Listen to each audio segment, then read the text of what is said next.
Brasil possui cerca de 45 milhões de pessoas com alguma deficiência, segundo o censo realizado em 2010 pelo IBGE. O número corresponde a 23% da população do país. Em uma releitura realizada pelo mesmo instituto em 2019, à luz das recomendações do Grupo Washington, foi constatado que dessas pessoas, 11 milhões apresentam grande dificuldade e 4 milhões extrema dificuldade. São 45 milhões de pessoas, um público-alvo que neste cenário a gente conversa com a design de moda inclusiva, Drica Valério, que vai falar justamente sobre como é então produzir e pensar nas roupas para um público específico dentre essas pessoas com deficiência. Drica, seja bem-vinda. Primeiro, conta ao nosso telespectador o que é exatamente o seu negócio e por que você decidiu fazer disso um negócio. Muito obrigada pelo convite.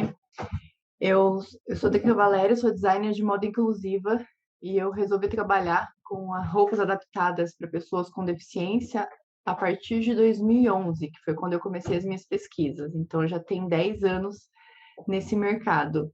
Eu decidi trabalhar com esse público porque no final da minha faculdade de design, eu queria desenvolver um projeto que primeiro ajudasse pessoas e depois que não fosse só mais um projeto de conclusão de curso, que ele tivesse uma continuidade como negócio mesmo.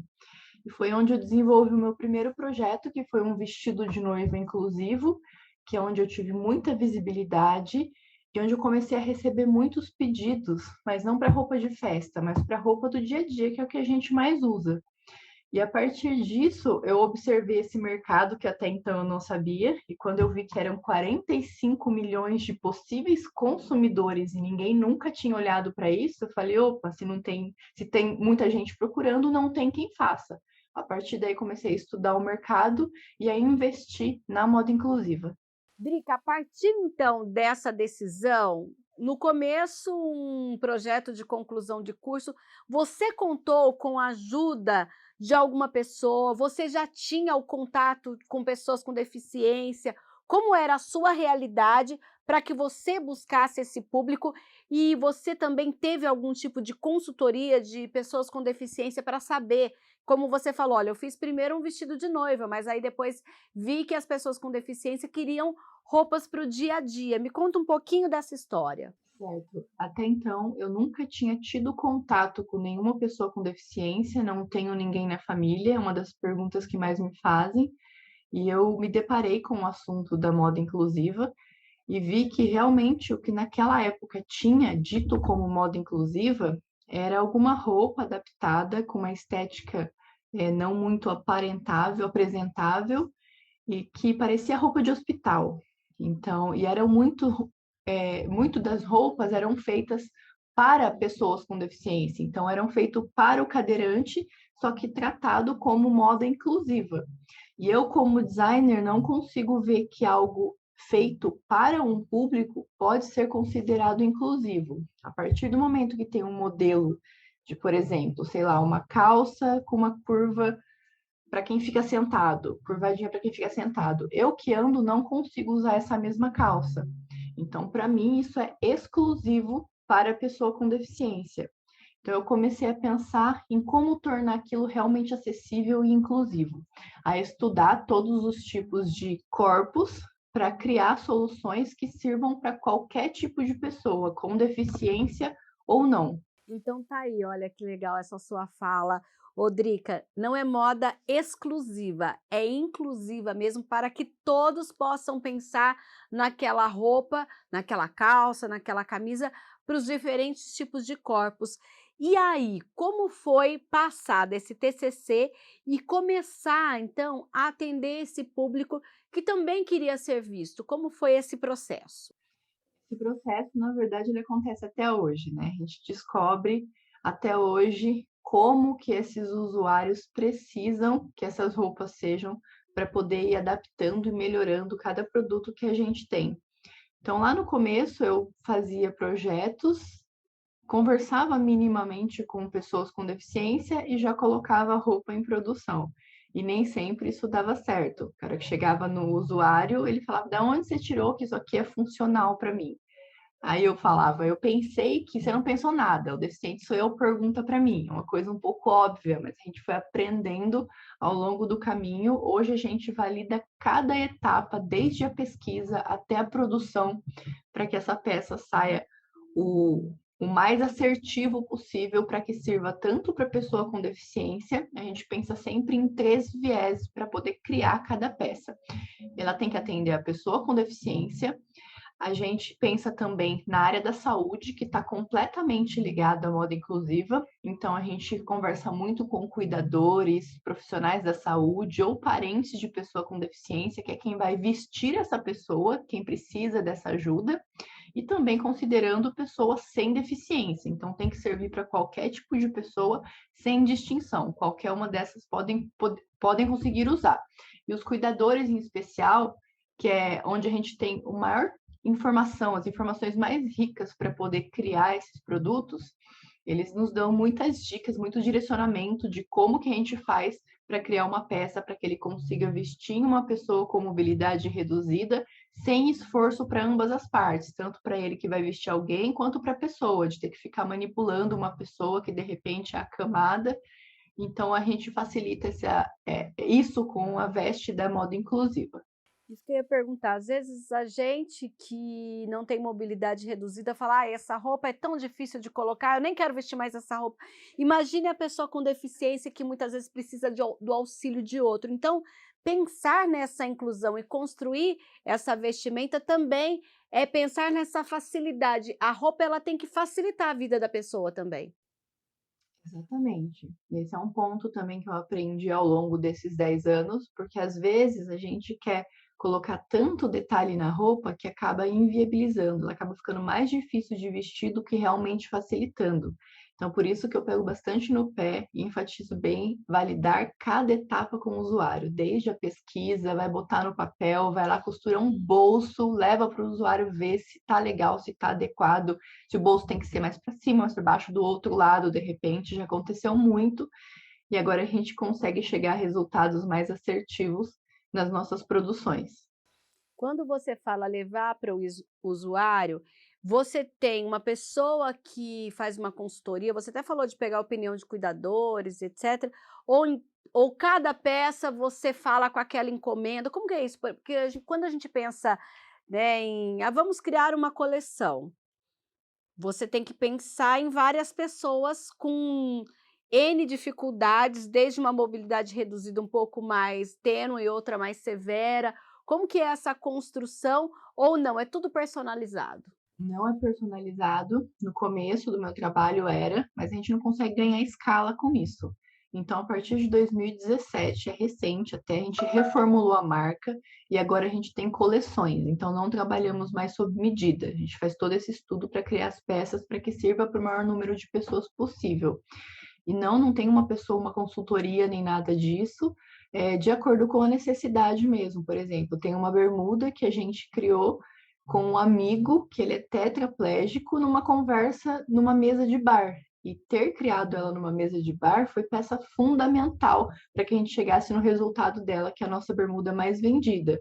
Porque por estar numa mesa de bar, esse meu amigo ele estava bebendo, então ele tinha que constantemente ir ao banheiro para esvaziar a sonda dele. E ele demorava muito tempo. E aí já peguei esse gancho, falei, como é que eu te ajudo a ter mais autonomia e ir com mais facilidade ao banheiro? E aí a gente estruturou toda uma bermuda que ela abre inteirinha, que a sonda fica na parte de dentro da bermuda, então não precisa ficar pendurada exposta na cadeira de rodas, e tem um escape onde ele consegue esvaziar a sonda sem tirar a bermuda. Então, o que ele fazia em quase 30 minutos com a ajuda de alguém, em 5 minutos agora ele faz sozinho. Perfeito. Quando isso, você falou que está desde 2011, 2017 reestruturou a marca, passou a produzir coleções. Qual é a escala hoje? Onde a sua marca está e onde ela quer chegar? A gente brinca que quer dominar o mundo, né? Claro, mas eu não enxergo, eu sou bem pessimista quanto ao cenário, que realmente a moda inclusiva é algo que vai pegar logo. É um trabalho de formiguinha que a gente tem que. Eu não gosto também da palavra conscientizar, mas a gente tem que bater bastante em cima do que é a moda inclusiva. Até hoje, muitas pessoas ainda não entendem. Eu ouço muito o tipo de comentário de legal o seu trabalho, mas é para doente, não é para mim. Ah, é para deficiente, não é para mim. E aí você tem que explicar para a pessoa. Normalmente, eu ouço isso muito em evento e eu costumo estar usando uma peça minha. Eu falo para a pessoa, inclusive, estou usando uma peça adaptada e você não percebeu. Aí a pessoa se toca e fica procurando, porque não é óbvio. A gente faz roupas comuns com adaptações, não é roupa para ser apontado, que você está com uma roupa de deficiente, como a gente ainda ouve hoje em dia. Então, a moda inclusiva, ela é algo que ainda está nascendo, embora não seja tão novo assim. Tem muito ainda está engatinhando, a gente tem muito ainda para poder mostrar, para que as pessoas entendam que uma roupa inclusiva não é uma roupa adaptada e que ela deve servir para todos, sem distinção de se tem mobilidade reduzida ou não. Drica, quando você fala em apresentar suas roupas para as pessoas, citou agora um evento, né? E nós estamos num momento de pandemia, muita gente teve que se reinventar, o negócio foi afetado pela pandemia.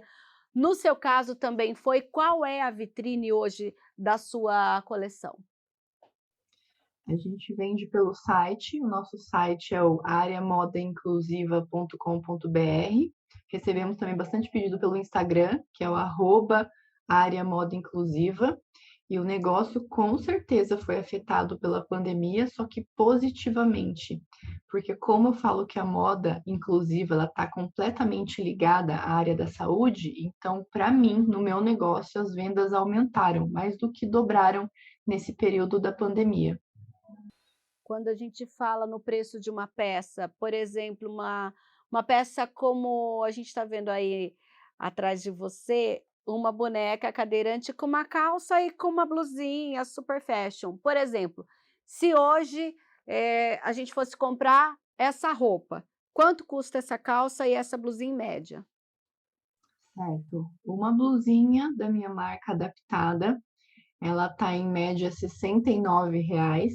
Vai ter reajuste, tá? Porque tudo subiu, né? A gente vai ter que repensar nesses preços. Mas outra fator interessante das minhas pesquisas, principalmente quando eu reformulei a marca, foi que não foi algo que eu perguntei, o que é mais interessante, foi uma informação que veio natural. Muitas pessoas falaram que não adianta fazer mais uma marca de moda inclusiva e o preço ser exclusivo e inacessível, ser um preço absurdo. E é um desafio muito grande, porque uma roupa de moda inclusiva, ela tem mais detalhes, ela é muito mais trabalhosa para fazer do que uma camiseta comum. Então, a gente tem que dar um jeito de driblar esses custos para poder chegar ao usuário final com um preço acessível, o mais próximo de eu pego como referência grandes magazines. Então, quanto você vai pagar numa blusinha num grande magazine? Vai ser em torno de R$ 69 uma blusinha assim comum. Então, a gente pega muito esse viés de procurar trabalhar com preços acessíveis para não tornar a moda inclusiva algo exclusivo. É inacessível no caso, né, porque às vezes uma pessoa pensa: "Ai, é mais fácil eu comprar uma roupa comum e tentar me adaptar", mas não, essa possibilidade você conseguiu chegar nesse público. Hoje você falou que da venda pelo site, pelo Instagram, então você vende para todo o país. Exatamente, já tivemos também algumas vendas internacionais, mas o meu público é o país todo. Ontem nós mandamos duas peças, uma para Belém e a outra para Belo Horizonte. Então a gente manda para o país inteiro mesmo.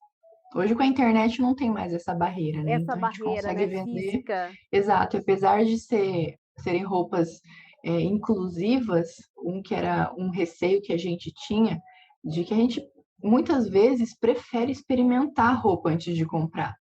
Mas não tem como a gente ter ponto físico, não compensa. Fizemos todos os estudos, mas aqui na minha cidade, por exemplo, eu vendo pouquíssimo para minha cidade, é muito mais para fora.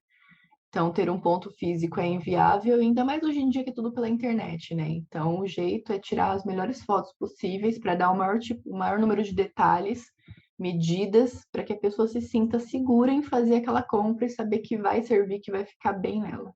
Drica, para você, para o seu negócio do ponto de vista estratégico, qual é o objetivo, como você falou lá no começo, né, não tem limites, né, o céu é o limite, mas de certa forma, a gente podia pensar, você falou: "Olha, é inviável uma loja física", mas para você, futuramente, para o crescimento da sua empresa, como que você pretende formatar isso e vender o maior número de peças possível ou até chegar a mercados até então que as pessoas pensem: "Olha, a moda inclusiva não é para isso", e você mostrar que é. Você já pensou nessa estratégia? O físico que a gente usa hoje em dia é participar de feiras do setor, principalmente da saúde, de reabilitação, porque dá um retorno muito legal, a gente tem uma visibilidade muito grande e principalmente o que me espanta é, estando no meio de uma feira de acessibilidade, por exemplo, ninguém nunca ter ouvido falar de moda inclusiva. Então as pessoas ficam meio chocadas de saber que isso existe ainda hoje em dia. Então a gente precisa dessa visibilidade. Então, eu acredito que é investir em propaganda para ter um alcance maior e penso também em internacionalizar, sim. Já vendemos para fora, então funciona. A Drica, que estava terminando a faculdade lá em 2011, decidiu investir nesse negócio, e a Drica, depois de 10 anos, fala um pouquinho para mim sobre essa empresária. Aprendemos muita coisa desde 2011, que você sai da faculdade já achando que estou formada, já sei de tudo, vou fazer. Fiz muito disso e aprendi muito que não é assim, que você depende sim do usuário para poder desenvolver as suas peças e principalmente o feedback que você colhe depois das peças prontas no corpo da pessoa, dos consumidores, são muito ricos para você ir aprimorando cada vez mais as suas roupas. E hoje a gente é bastante procurado na internet quando o assunto é moda inclusiva. As nossas vendas também são bastante legais, os feedbacks que a gente recolhe. A gente está procurando lançar roupa sempre, peças novas. O último que a gente lançou foi muito interessante, porque eu nunca tinha pensado em trabalhar especificamente com o público idoso. E a gente desenvolveu um macacão focado para quem tem Alzheimer. Então, a principal dificuldade era da pessoa ficar tirando a fralda ou tirar a roupa. E aí a gente tinha que impedir isso ajudando o cuidador. Desenvolvemos uma peça que tem um zíper na parte de trás que só o cuidador consegue manusear. E isso, o feedback tem sido maravilhoso, de tipo, agora meu parente não fica mais molhado, agora o meu parente consegue dormir a noite inteira, eu tenho a segurança de que ele não vai tirar o pijama de noite. Então, alguns feedbacks muito legais, a gente já está fazendo uns upgrades nessa peça para que ajude ainda mais na troca de fralda dessas pessoas. Então, o universo de investimento é muito grande, porque tem o público idoso, tem reabilitação, já desenvolvi camisetas para mulheres no pós-operatório do câncer de mama. A gente pode pensar em acamados, a gente pode pensar em pessoas em reabilitação que não necessariamente se tornaram pessoas com deficiência, mas que estão nesse processo. Nossas peças já ajudaram bastante nisso, até na parte da inclusão social, porque já tivemos relatos de pessoas que levavam 2 horas e meia para se vestir. Então a pessoa falava assim: 2 horas e meia eu acabo ficando em casa, porque é muito tempo, é muito esforço para eu colocar uma roupa. Então, você conseguir diminuir esse tempo de veste, dar autonomia para a pessoa e ver o resultado final que você consegue com que ela tenha mais qualidade de vida através de uma roupa é muito gratificante. É o que me faz continuar nesses 10 anos investindo ainda no mercado da moda inclusiva. Falando em investimento, você, além da produção dessas peças, também agora está ministrando cursos online. Me fala dessa face aí de professora. Exatamente. Eu lancei 2 produtos digitais que foram os que eu tive mais dificuldade, que eu não achava e principalmente para guiar esse pessoal novo que está chegando, que está pensando em investir na moda inclusiva. Não tem material, a gente não tem informação acadêmica sobre a moda inclusiva e a gente não tem nenhuma definição do que é a moda inclusiva, o que está correlacionado para que forme a moda inclusiva. Tipo um checklist, assim, tem que passar por essas etapas, tem que ter essas coisas para que possa ser considerado uma peça realmente inclusiva e não exclusiva. Então, eu sentia muita necessidade disso, e o meu primeiro produto digital para ajudar nessa criação foi um e-book. Então, ele tem tipos de corpos diferentes, porque quando eu comecei a criar moda inclusiva, o que você procura na internet são aqueles croquis magros, altos e em pé. Então, você não consegue muito fugir disso. E o nosso e-book ele tem corpos com escoliose, que é assim meu preferido, porque deu muito trabalho para conseguir fazer essa construção, justamente para a gente não ter referência, a gente não vê esse tipo de corpo na mídia, vamos dizer assim. Então a gente tem o plus size e o obeso também, a gente tem o cadeirante sentado e depois a cadeirinha para você conseguir encaixar nele, sempre em 3 posições para que você consiga desenhar todos os detalhes da roupa para na hora de ir para a confecção que fique o mais claro possível, porque nenhum detalhe pode se perder. E aí tem a versão do mesmo croquis com o desenho, as linhas técnicas que te ajudam a desenhar gola, altura de manga e tal. Então, todos esses corpos diferentes, tem o síndrome de Down, tem os amputado. Então, é um material inédito, esses croquis. E não são só os croquis, ele tem também, por exemplo, o croquis feminino amputado na perna. Então, tem a contextualização de como é uma pessoa amputada na perna e 3 situações que te estimulam a criar peças pensando nesse público. Então, o e-book inteiro ele é prático para que você realmente aprenda e desenvolva isso. E aí agora eu acabei de lançar faz um mês, praticamente, o meu curso, que é o Manual de Moda Inclusiva, que ele tem esse conteúdo acadêmico desses 10 anos. Hoje eu fiz moda, fiz design e agora eu sou mestranda em design também, focado na moda inclusiva. Então, tem muito material acadêmico das minhas pesquisas desses 10 anos para conseguir nortear quem quer trabalhar com a moda inclusiva, para não sair do zero e não ter direção, como lá há 10 anos atrás eu não tinha. Então, são esses 2 produtos que eu lancei que eu acredito que vai ajudar muito nesse mercado a ter visibilidade. Hoje, com o público que você conseguiu abranger, qual é o faturamento mensal? A gente gira em torno de 5, mais ou menos, e isso contando a marca, as vendas online e também os produtos digitais. Certo. Então, um mercado que tem aí muito a crescer, até por conta de que a gente precisa ainda ter mais informações, como você falou, o próprio público, essa aceitação do próprio público e o entendimento de que essas peças são inclusivas, não são peças adaptadas, como você falou. É uma questão que vai junto à cultura também, né, Drica? Exatamente. Então, a gente está muito acostumado com o que a gente já tem. E eu sempre falo que enquanto você não tiver alguém próximo a você, ou você não passar por uma situação de precisar se vestir com mais facilidade, você não vai entender essa real necessidade. Então, é bastante complicado, por isso que eu falo que é um trabalho de formiguinha mesmo. Perfeito, Drica Valéria, que é designer de moda inclusiva, participou aqui desse primeiro bloco. Obrigada e até uma próxima oportunidade. Eu que agradeço. Até mais. E na sequência a gente volta falando com um especialista do Sebrae a respeito ainda desse tema, moda inclusiva. Não sai daí que o Ser Empreendedor volta já já.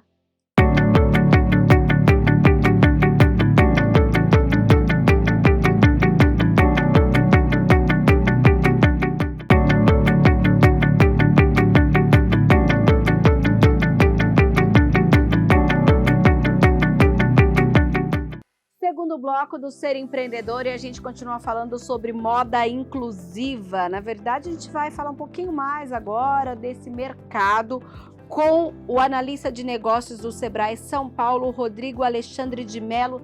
Seja bem-vindo ao Ser Empreendedor.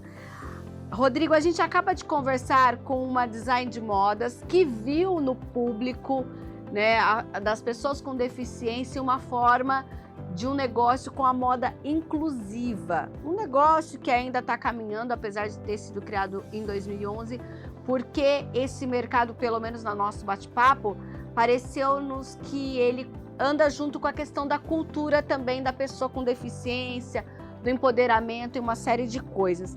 Hoje, partindo do ponto de vista do consumidor e de que a gente tem aqui um estudo do IBGE que em 2010 apontava já que o Brasil possui 45 milhões de pessoas com algum tipo de deficiência, é um mercado que ainda pode crescer no nosso país? Sem dúvida, Mirna. Olá para você, olá para todos que nos acompanham. Sem dúvida, como você mencionou, nós temos pelo censo do IBGE, esse público de 45 milhões, pensando que esse último censo é de 2010, né? Então nós já temos aí mais de 10 anos de defasagem. E em 2013, para você ter uma ideia, o Sebrae aqui de São Paulo realizou um estudo onde aproximadamente deste público de 45 milhões de pessoas, né, com deficiência no nosso país, nós temos aproximadamente 27% de empreendedores, tá? Então, é também um público que está empreendendo por necessidade, é um público que identificou, através do empreendedorismo, uma oportunidade de enfrentar crise financeira, enfrentar o desemprego e temos também um público a ser atingido através do público PCD. Então, a gente pode falar sobre duas vertentes. Primeiro, o público consumidor, a pessoa com deficiência consumidor e a pessoa com deficiência empresária empreendedora. Até porque essa pesquisa do Sebrae de 2013, esse estudo, relata que entre 51% a 61,3% desses empreendedores têm no máximo ensino fundamental incompleto e 60 a 71% têm rendimento de até um salário mínimo. Então, eu estou dizendo porque quando a gente faz reportagens, Rodrigo, a gente fala, inclusive, existe alguma coisa que precisa também ser quebrada em termos culturais, que quando se oferece emprego para pessoa com PCD, se oferece talvez não um emprego de chefia, uma série de coisas, questões culturais que ainda o Brasil precisa evoluir muito. E isso se reflete, então, no empreendedorismo também. Sem dúvida, Mirna. Nessa vertente que você mencionou, desse total, né, do público PCD que nós temos no país, apenas 50% está realmente economicamente ativo no nosso país, né? Então, uma grande parcela desse percentual encontra no empreendedorismo uma forma, né, de sobreviver e trazer aí o sustento familiar. Nós temos sim hoje, em virtude do trabalho remoto, em virtude das tecnologias inclusivas, muitos empreendedores atuando dentro da sua própria casa, fazendo da sua residência também o seu lugar de trabalho, de empreender, e muitos desses empreendedores têm o perfil de precisam cuidar do membro da família com a deficiência, com a necessidade especial. Então, nós temos muitas mães empreendedoras, nós temos muitos irmãos mais velhos como empreendedores que não podem sair para o mercado de trabalho e acabam, né, encontrando no empreendedorismo esta oportunidade de gerar renda familiar. Então, quando você fala que o empreendedor, nesse público desse estudo, da pessoa com deficiência que partiu para o empreender por necessidade, ela geralmente é aquela pessoa que fez o plano de negócio, ou não há tempo, ou esse público que é o parente da pessoa com deficiência. Como eles chegam até o Sebrae? Na sua grande maioria, Mirna, chegam por conta das necessidades que a caminhada do empreendedorismo traz para a pessoa. Ela sente a necessidade na trajetória de organizar a sua gestão financeira, de saber divulgar melhor o seu produto ou seu serviço. Este planejamento prévio, ele acaba não acontecendo na maioria das vezes, né? E aí procuram o Sebrae para fazer um curso de gestão, para ter uma consultoria individual, justamente para aparar essas arestas que surgem no decorrer aí da caminhada. Quando a gente fala desse ensino fundamental incompleto, entre 51 a 61% dos empreendedores, isso influencia diretamente no modelo de negócio ou no segmento em que ele vai atuar ou não? Sim, na sua grande maioria são prestadores de serviços, não é? Ou atuam no comércio varejista, mas de uma maneira mais simples, de uma maneira mais operacional. Nós não temos um número alto de empreendedores que se especializaram, né, em um serviço que até então é incomum. Não, a grande maioria atua já em serviços conhecidos, né, como, por exemplo, na construção civil, comércio varejista através de roupas, acessórios. Muitos empreendedores também atuam utilizando a sua residência, como nós falamos há pouco, né? Fabricando produtos no segmento da alimentação. Este é o quadro geral e mais comum dos empreendedores PCDs. Quando a gente fala da pessoa com deficiência, inclusive eu sei que existe aí uma grande lacuna em relação, por exemplo, à pessoa com surdez. Eu conheço uma empreendedora, uma empresária, que a partir do seu conhecimento, da sua formalização no estudo, é uma pessoa surda que hoje tem uma escola de Libras, né, da língua brasileira de sinais, isso se transformou em uma empresa a partir da própria dor, que é a comunicação, a falta de comunicação. Isso são casos excludentes ou a gente vê cada vez mais números de pessoas partindo da sua própria dor e abrem um negócio relacionado àquilo em que, em algum momento lá atrás, foi uma dor para essa pessoa com deficiência ou não? Sim, Mirna, isso está se tornando cada vez mais comum ao longo do tempo, tá? Não apenas, né, para os empreendedores PCDs, mas aos empreendedores de modo geral. Eles identificam através da sua própria dor, né, a possibilidade de fazer uma entrega ao seu cliente, a um determinado público que eles identificaram e assim trazendo soluções que realmente venham amenizar, né, esta dor através de uma própria experiência particular que a pessoa já teve ou está enfrentando através da sua necessidade especial. Rodrigo, a gente entrevistou a designer Drica, que falou que ela faz um trabalho de formiguinha, até porque ela tem que criar a roupa e muitas vezes, quando ela apresenta essa roupa, a pessoa fala, não, eu não preciso, eu não sou doente. E ela tem que explicar, não é uma roupa para doente, é uma roupa que vai facilitar, te dar autonomia. E, por outro lado, você trouxe que metade desse público identificado pelo IBGE em 2010, ou seja, a gente já está aí com uma super lacuna, ela não tem renda. Então, quando a gente fala também em vender para esse público, também tem um obstáculo da questão da cultura e da questão também econômica do nosso país. Sem dúvida, tudo isso acaba interferindo, Mirna.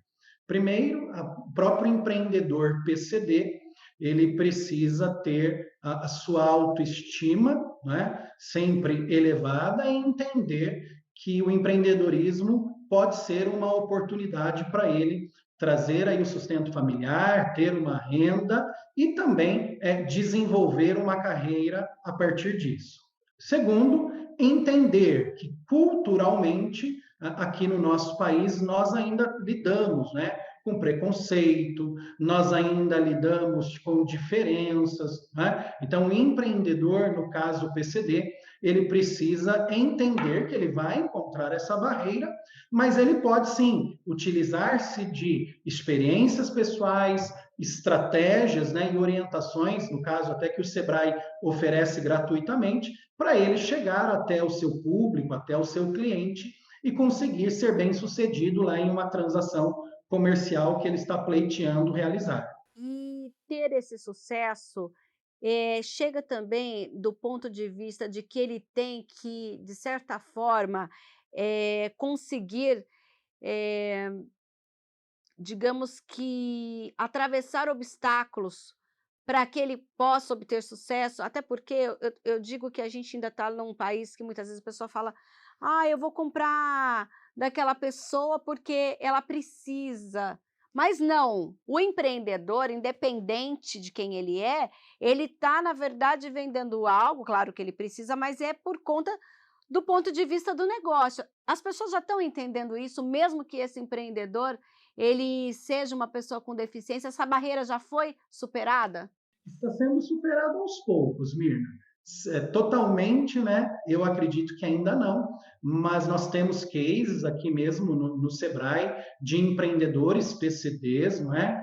Com uma história linda, com uma história, não é? De exemplo de vida, realmente, de superação, de acreditar no seu sonho, não apenas empreender por conta da necessidade, mas ao mesmo tempo aliar isso a um sonho, a um projeto que a pessoa tem, né? Até em virtude de muitas vezes ter encontrado portas fechadas, né? Ele buscou ainda mais coragem, né? Buscou ainda mais força para vir a empreender. Então, nós temos realmente muitos exemplos de empreendedores que têm tido sucesso, mas a gente sabe que todo esse processo ele é lento, né? E o Sebrae tem aí tanto ao atendimento, ao empreendedor que nos procura a primeira vez. A gente tem todo um processo de cuidado, de receber esse empreendedor, né, com muito carinho, com muita atenção, e depois de dar aí o acompanhamento necessário para que ele possa ver fruto de todo o seu trabalho, de toda a sua dedicação. Você mencionou a questão digital e hoje, em função principalmente da pandemia, muitos empreendedores, grande maioria, por exemplo, passou a usar aí as redes sociais e uma série de coisas.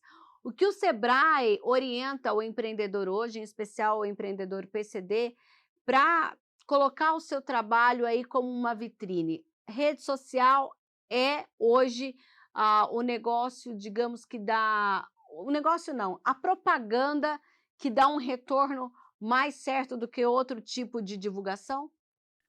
Nós temos dito, né, aqui nas nossas atividades, nos nossos atendimentos aqui no Sebrae, que a pandemia, em algum momento, ela antecipou aquilo que de repente aconteceria a todos os empreendedores daqui 5, 10 anos. Tá?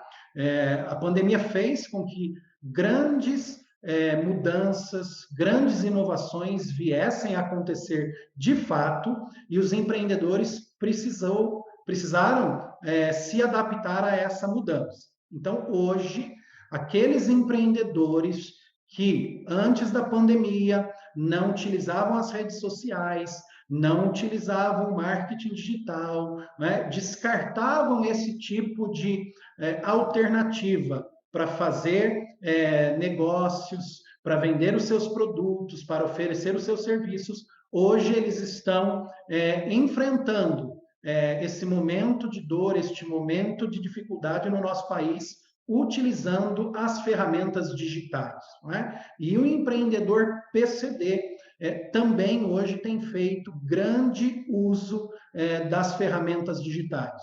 Nós temos aqui no Sebrae consultores especialistas em marketing digital, nós temos cursos gratuitos, tanto online quanto presencial, sobre marketing digital, sobre as redes sociais, e o empreendedor PCD, ele pode fazer parte, né, deste programa de capacitação e se aperfeiçoar naquilo que, de repente, ele encontra um pouco de dificuldade. E esses cursos, eles podem ser de maneira online, esse atendimento é presencial? Como está isso hoje, Rodrigo? Mirna, hoje grande parte da nossa equipe está ainda trabalhando em home office. Nós temos, né, um quadro reduzido de atendimento no escritório do Sebrae, mas os nossos cursos online, eles ficam disponíveis lá no nosso portfólio. Nós temos mais de 350 cursos online, né? E muitos destes com temas sobre marketing digital. Então, basta o empreendedor acessar o site do Sebrae, né, fazer ali um breve cadastro, caso ele não tenha, criar uma senha de acesso e ter ali 24 horas disponível esta ferramenta. E você que nos assiste, aparecem aí os endereços, o site do Sebrae, o 0800. Você também tem como acessar no site e procurar o escritório do Sebrae mais perto da sua residência e na sua cidade, e aí ir até esse escritório presencialmente, tirar algumas dúvidas, também atendimento telefônico, essas dúvidas iniciais podem ser por telefone também. Pode. Nós temos o nosso 0800, né? 0800 570 0800 e também temos o telefone do escritório de Campinas, 3284-2230. Os nossos empreendedores, os nossos clientes, amigos podem entrar em contato conosco. Lembrando que o escritório de Campinas não atende só a cidade de Campinas, atende região. Inclusive, nós temos aqui na cidade de Campinas um posto do Sebrae no CEPAT, que é o Centro Público de Atendimento ao Trabalhador. Lá também você pode tirar a sua dúvida. É isso, Rodrigo? É isso mesmo, Mirna. Atendemos a região metropolitana de Campinas. Nas cidades em redor de Campinas, nós temos os postos do Sebrae aqui, também com agentes, né? Capacitados para receber o empreendedor, o empreendedor com PCD também. Então, estamos aí à disposição para ajudar os nossos empreendedores neste período que nós estamos atravessando aí no nosso país, né? E no mundo, para que eles consigam atravessar e conseguir aí o resultado de todo o trabalho e esforço deles. Se você não é de Campinas e região, entre no site do Sebrae e procure o escritório mais perto da sua residência. Rodrigo, a gente termina por aqui. Muito obrigado mais uma vez ao Sebrae, que sempre deixa aqui, esclarece muitas dúvidas e deixa aqui essa expectativa, essa esperança às pessoas empreendedoras do nosso país. Obrigado a você, Mirna, obrigado a todos da TV Câmara. É sempre um prazer, uma alegria atendê-los, né? Esperamos receber aí os nossos clientes em breve. E assim a gente termina o Ser Empreendedor de hoje. Você pode conferir todos os nossos programas do Ser Empreendedor no youtube.com/TV Câmara Campinas. São quase 200 programas com diversos temas.